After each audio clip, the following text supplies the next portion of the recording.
है ना। राहत इंदौरी साहब कहते हैं, एक बड़े मकबूल हिंदुस्तान के बड़े मारूफ शायर हुए, इंदौर से ताल्लुकात रखते हैं। उनका एक लड़का है सफदर इंदौरी, बड़े शायर हैं। वह कहते हैं, शुरुआत उन्हीं की पंक्तियों से करता हूँ कि तूफानों से आंख मिलाओ, तूफानों से आंख मिलाओ, सैलाबों पर वार करो और मल्लाहों का चक्कर छोड़ो, देर कर नदियां। तूफानों से आंख मिलाओ, सैलाबों पर वार करो और मल्लाहों का चक्कर छोड़ो, देर कर नदियां।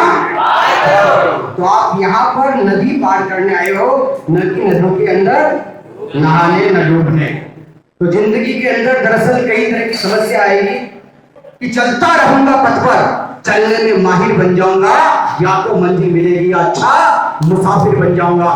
तो जिन लोगों के पास जिद होती है, जुनून होती है, वो डिक्के सर से सीख सकते हो कि 100 रुपए पर घंटे के हिसाब से पढ़ाने वाला आज टॉप बूंदी कोटा वरण पूरे राजस्थान का नंबर 1 एजुकेटर हो सकता है फिजिक्स के अंदर। तो आप लोग जो नहीं हो सकते, तो आप लोगों को यहाँ पर आपकी बूंदी में आकर क्या करना है, केवल मेहनत करनी है, न कि मोबाइल चलाना है।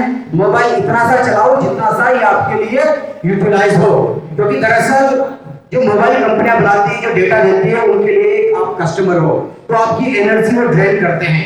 जब आप उसको देखते हो, उसको हाथों में लेते हो, उसकी तरफ आंखें गड़ाते हो, तो आप उनके कस्टमर को आपको यूज करती है, आपकी एनर्जी को ड्रेन करती है। तो इस एनर्जी को बचा के रखना है और इस एनर्जी को किताबों में लगा के रखना है। क्योंकि कहीं जॉन एलिया साहब कहते हैं कि जो तुम आओगी, आपको क्या कहना है, एक पंक्ति याद रखना है। जॉन एलिया पाकिस्तान के बड़े अच्छे शायर हुए, अमरोहा में जिनका जन्म हुआ, बाद में पाकिस्तान चले गए। वो कहते हैं कि जो तुम आओगी, मुझे खोया हुआ ही पाओगी, मेरे ख्वाबों में तन्हाई के सिवा कुछ भी नहीं, और मेरा कमरा सजाने की तमन्ना तुम्हें बहुत है, लेकिन मेरे कमरे में किताबों के सिवा कुछ भी नहीं।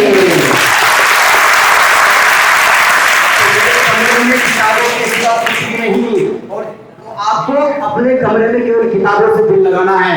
क्योंकि अगर बेवफा भी निकलेगी किताबें, तो आपकी जिंदगी बनाकर छोड़ेगी। क्योंकि आज जितने भी उदाहरण आप ले सकते हो, चाहे डॉक्टर भीमराव अम्बेडकर साहब, जिनको पानी तक नसीब नहीं होता था, एक ऐसा व्यक्तित्व जो आगे जाकर हिंदुस्तान का 2 बार कानून मंत्री बनते हैं, ड्राफ्टिंग कमेटी के चेयरमैन बनते हैं, और जिन्होंने 22 MA की, 8 PhD की, जिनके नाम पर कई सारे संस्थान का नाम होता है, जिनके नाम पर कई ऑर्गेनाइजेशन काम करती है, ऐसे डॉक्टर भीमराव साहब अम्बेडकर होते हैं। तो शिक्षा वो चीज है, क्योंकि वो कहते हैं कि एजुकेशन, शिक्षा वो श्रेणी का दूध है जो पिएगा वो दहाड़ेगा। तो एक बार दहाड़ के बताओ, भारत माता की जय, भारत माता की जय।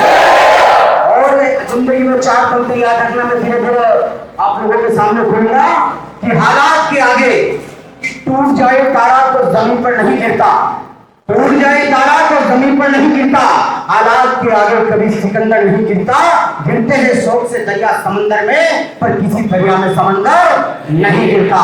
तो आपको कभी हालात के आगे नहीं झुकना।